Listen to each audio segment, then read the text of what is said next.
Hi, this is Daniela Camboni, and welcome back to Stansberry Research this Monday. Well, the downturn in cryptocurrencies has seen more than 1.5 trillion wiped from the market and is leading to warnings from analysts that another crypto winter, similar to the one we saw in 2018, may be underway. Here to help us and guide us is Gareth Soloway. He is the president and CFO over at inthemoneystocks.com and verifiedinvestingcrypto.com. Gareth, always good to see you. Happy Monday. Hey, happy Monday. Thank you so much for having me back. Well, it looks like your call back in the day that gold would be outperforming Bitcoin and the S&P this year is on track. I know some people rejoicing, others not. So much ground to cover with you today. So let's start with Bitcoin, which has managed to bounce back after crashing to an 18-month price low over the weekend. Gareth, what is going on? Yeah, so wild movement in crypto markets, wild movement in stock markets. I mean, bonds, we know the bond market has been crazy with yields. But bottom line is, when you look at the crypto market, it did exactly what it should have done. And I know that sounds weird to people, but the charts really give us insights. They give us the probabilities to kind of decipher what the likely outcome is. And I remember last time we talked about this bigger down move from 69,000 to about 33,000, and then how you got in this sideways choppy kind of consolidation pattern in cryptocurrency. And that's, if you look in a textbook, that's a standard bearish, channel pattern, bear flag pattern. So what that tells you, and by the term bear, we know that more than likely it was going to break down. It did just that, and it came down sharply, basically tagging 25,000 on the charts. Now, one thing I will show you, which is just so cool, and this is just how cool the charts are, but if we go to another channel, and I love my channels, as you guys know, and we flip over to it, and if we just connect this high through right here to this high and this high, so basically the last two highs, and if we just draw a parallel down, look at what you got here. Like, where did Bitcoin stop falling? Right here at the lower end. And look at that hit, and that hit. So it's amazing how these charts show us, but I actually ended up going long on Bitcoin right down here just for a trade. Again, it's not a long-term investment, but just for a trade based on the fact that we hit this lower end of the trend.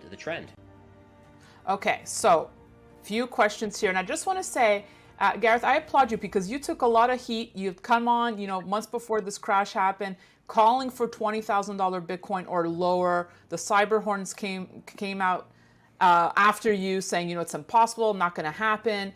So my question to you is, what's your target now? You had said 20,000 or lower, possibly 10,000. Are you sticking to that? Is this the bottom, or more bad news coming?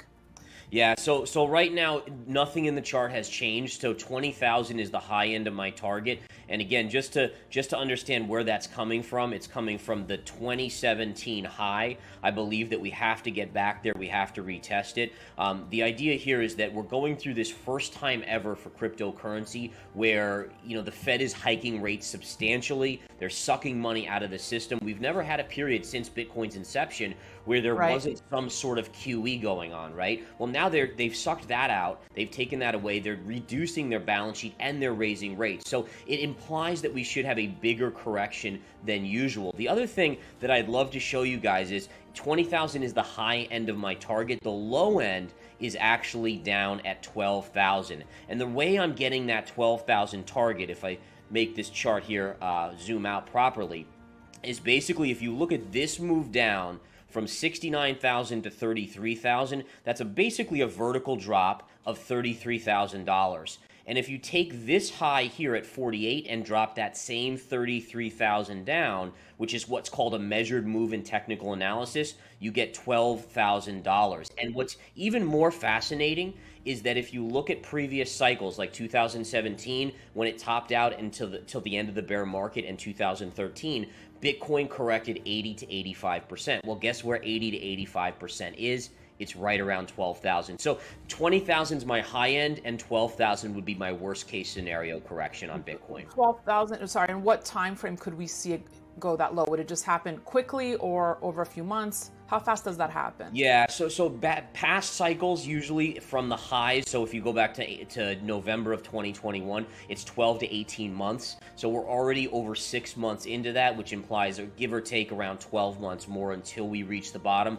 But I do think that what'll end up happening is it'll be when fear gets to that level. We know fear is very pervasive. It'll be a fast move down, and then my guess is you'll get a bounce off that lows, but it'll chop around after that for a while until the next bull market takes over.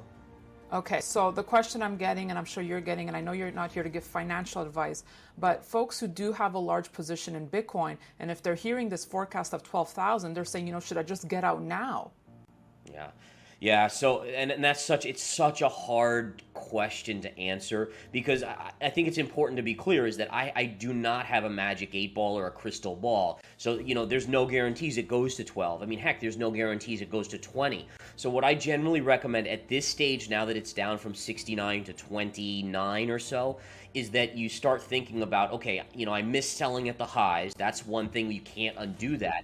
Instead, think about, do you still believe in the long-term cryptocurrency story, the long-term Bitcoin story? And if you do, then what I would recommend is dollar cost averaging slowly. Nothing crazy, but every $3,000 or $5,000 down, have a standard amount that you've already set aside and say, okay, I'm willing to put a little bit more in to bring my overall average down. Okay. And this way, you'll have that exposure. If it just goes to 21, doesn't even get to 20, you're exposed. If it goes lower, you get a lower average. I think that's the play at this stage for most people. Well, I was going to ask you because, the Bitcoin pundits will just spin this as saying, we'll just see this as a buying opportunity. And I know that's always the positive that we like to put on things. And I'm not just saying with Bitcoin, it's whether you talk about gold, silver, whatever.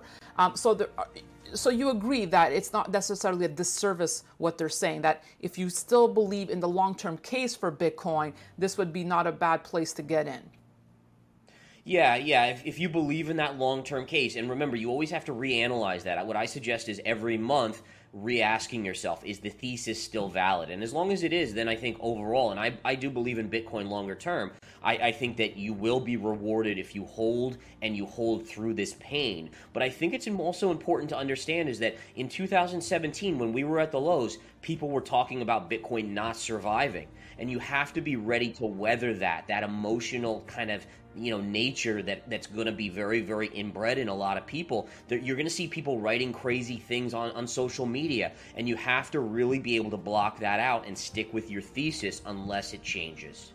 So how much of this is due to the shock therapy that we're seeing from the Fed, Gareth? And do you think that certain myths are being busted right now, like the fact that Bitcoin shines in times of inflation? Yeah. So that was always a myth, right? That it shined in times of inflation because we never really had inflation since the beginning of Bitcoin, right? It was always 2% or lower until now. And you've gotten in a scenario where, I do believe long term it is the digital gold. I truly do. And that's when I will accumulate a large position when it gets low enough for me. But I think it's also important to recognize that, Bitcoin's been around since 2009. It's only a 13-year-old.